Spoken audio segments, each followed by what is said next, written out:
नमस्कार दोस्तों, Ashok Singh agree show में आपका स्वागत है। मैं हूं आपके साथ अशोक सिंह।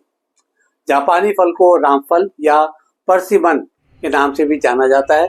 यह एक आकर्षक, मीठा और पौष्टिक फल है जो पूर्वी एशिया, विशेषकर जापान, चीन और कोरिया का मूल फल है। भारत में मुख्यतः हिमाचल प्रदेश, जम्मू कश्मीर, उत्तराखंड, अरुणाचल प्रदेश और सिक्किम जैसे ठंडे तथा पहाड़ी इलाकों में उगाया जाता है। अपने चमकदार नारंगी रंग, स्वाद और औषधीय गुणों के कारण इसकी मांग विश्व स्तर पर बढ़ रही है। जापानी फल का उपयोग ताजे फल के रूप में मिठाइयों, जूस, जैम, जेली, सूखे फल और सलाद में किया जाता है। इसमें मौजूद एंटीऑक्सीडेंट और विटामिन शरीर को रोग प्रतिरोधक क्षमता प्रदान करते हैं। यह फलों में डेजर्ट फ्रूट के रूप में भी लोकप्रिय है और इसे दिल, त्वचा, पाचन और दृष्टि स्वास्थ्य के लिए भी लाभकारी माना जाता है। आज का एपिसोड इसी खास विषय के विभिन्न पहलुओं पर आधारित है। कार्यक्रम शुरू करने से पहले हर बार की तरह आपसे आग्रह करना चाहेंगे कि इस वीडियो को अंत तक अवश्य देखें ताकि इसमें दी जाने वाली जानकारियों से आप भी लाभ उठाकर अपनी आमदनी बढ़ा सकें। चर्चा की शुरुआत करते हैं जापानी फल के पौष्टिक गुणों से। अगर 100 ग्राम जापानी फल की बात करें तो इसमें 81 कैलोरी ऊर्जा, 18 से 20 ग्राम कार्बोहाइड्रेट, 0.8 ग्राम प्रोटीन, 0.3 ग्राम वसा, 3.6 gram fibre, 81 microgram vitamin A, 7.5 milligram vitamin C, 161 milligram potassium पाया जाता है। इतना ही नहीं, यह fibre antioxidant, catechin, beta carotene और टैनिन का भी प्राकृतिक स्रोत है जो हृदय रोग, कैंसर और कोलेस्ट्रॉल को नियंत्रित करने में मदद करता है। विश्व स्तर पर जापानी फल का उत्पादन मुख्यतः चीन, जापान, दक्षिण कोरिया, ब्राजील, स्पेन और इजराइल में होता है। चीन जापानी फल के कुल विश्व उत्पादन का लगभग 70% हिस्सा पैदा करता है। स्पेन यूरोप में इस फल का सबसे बड़ा एक्सपोर्टर देश है। इसकी ग्लोबल मांग विशेषकर यूरोप और अमेरिका में तेजी से बढ़ी है क्योंकि इसे एक्सोटिक सुपर फ्रूट के रूप में देखा जाता है। यहाँ यह भी बता दें कि विश्व व्यापार में ताजे फल, सूखे फल और फ्रूट फल के रूप में इसका कारोबार अरबों डॉलर का है। यह फल 700 से 2000 मीटर की ऊंचाई वाले ठंडे क्षेत्रों में अच्छी तरह उगता है। इसके प्रमुख उत्पादक राज्य हिमाचल प्रदेश, उत्तराखंड, जम्मू कश्मीर, नागालैंड और अरुणाचल प्रदेश हैं। इसका औसत उत्पादन लगभग 10 से 12 टन प्रति हेक्टेयर तक हो जाता है। भारत में अभी यह एलीट फल के रूप में विकसित हो रहा है, लेकिन पर्यटन और स्वास्थ्य उत्पाद बाजार के कारण इसकी मांग में लगातार तेजी आ रही है। जापानी फल को विविध प्रकार के प्रोडक्ट्स के तौर पर प्रोसेस किया जाता है, जिनमें प्रमुख हैं जैम, जेली और मुरब्बा, फ्रूट ड्रिंक, जूस और सिरप। इसके सूखे फल यानी ड्राइड परसिमन और होशिगाकी जापान में अत्यधिक लोकप्रिय हैं। इतना ही नहीं, कैंडी, आइसक्रीम और बेकरी प्रोडक्ट्स भी काफी लोकप्रिय हो रहे हैं। इसके फ्रूट पल्प और पाउडर फूड इंडस्ट्री में उपयोग में लाए जाते हैं। इन प्रोडक्ट की बाजार कीमतें सामान्य फलों की तुलना में काफी अधिक होती है, जिससे किसानों को अच्छा मुनाफा मिल सकता है। अब बात कर ली जाए जापानी फल की खेती के बारे में। जहाँ तक क्लाइमेट और मिट्टी की बात है तो तापमान 15 से 25 डिग्री सेंटीग्रेड उपयुक्त रहता है। इसकी अच्छी पैदावार 700 से 2000 मीटर की ऊंचाई पर ली जा सकती है। दोमट, अच्छी जल निकासी वाली और जैविक पदार्थों से भरपूर मिट्टी इसके लिए उपयोगी रहती है। इसका पीएच 6 से 7.5 के बीच होना चाहिए। यह नहीं भूलें कि जापानी फल की फसल को अत्यधिक गर्मी या पाला नुकसान पहुंचाते हैं।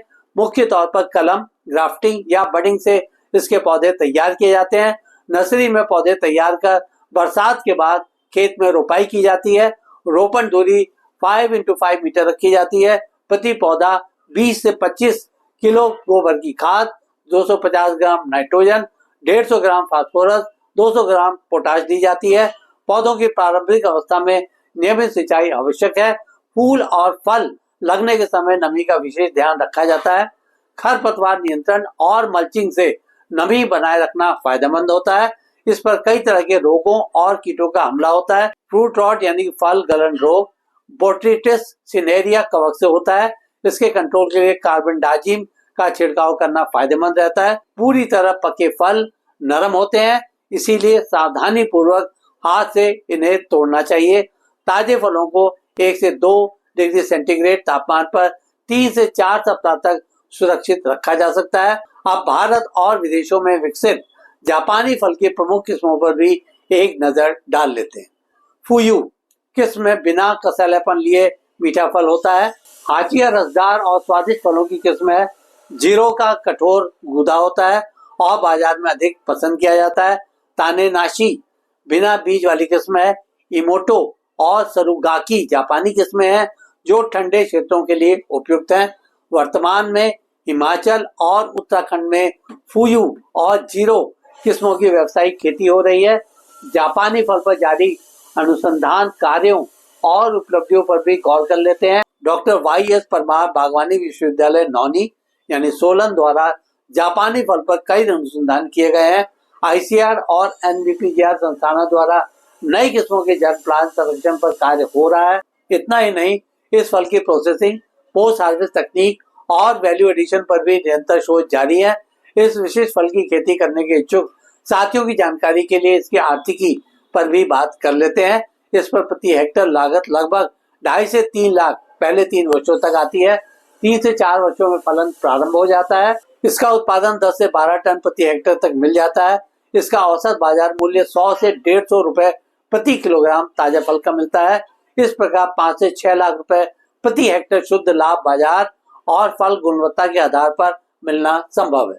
यदि प्रोसेसिंग यूनिट स्थापित की जाए तो लाभ 25 से 30% तक और भी बढ़ सकता है। जापानी फल उत्पादन के लाभ और जोखिम पर भी एक नजर डाल लेते हैं। अगर इसके फायदों की चर्चा करें तो इसकी बाजार में काफी अधिक कीमत मिलती है। फिलहाल ज्यादा कंपटीशन भी नहीं है।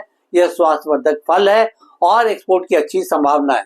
इसकी खेती में कम श्रम और लागत आती है और अगर कोल्ड स्टोरेज की सुविधा हो तो लंबी शेल्फ लाइफ भी संभव है। अब आते हैं इससे संबंधित जोखिमों पर। इसे उगाने के लिए उपयुक्त जलवायु वाले क्षेत्र अत्यंत सीमित हैं। बाजार और उपभोक्ताओं के बीच अभी जागरूकता की कमी है। कोल्ड स्टोरेज तथा परिवहन की चुनौतियां भी सामने आ सकती हैं। अंत में चलते चलते कुछ व्यवहारिक टिप्स। ठंडे और नमी युक्त क्षेत्रों में रोपाई करनी चाहिए। जैविक खाद और नीम आधारित कीटनाशी का प्रयोग भरसक करना चाहिए। स्थानीय पर्यटन स्थलों पर फ्रूट पिकिंग या एग्रो टूरिज्म से अतिरिक्त आय प्राप्त की जा सकती है। बिक्री के लिए ऑनलाइन ब्रांडिंग और पैकिंग पर ध्यान ठीक से दिया जाना चाहिए। आज के एपिसोड में बस इतना ही दोस्तों। कल एक नए विषय पर चर्चा करने के लिए दोबारा इसी समय पर हाजिर होंगे।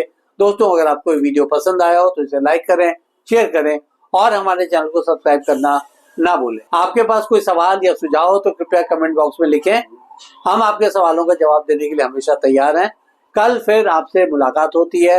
तब तक के लिए नमस्कार।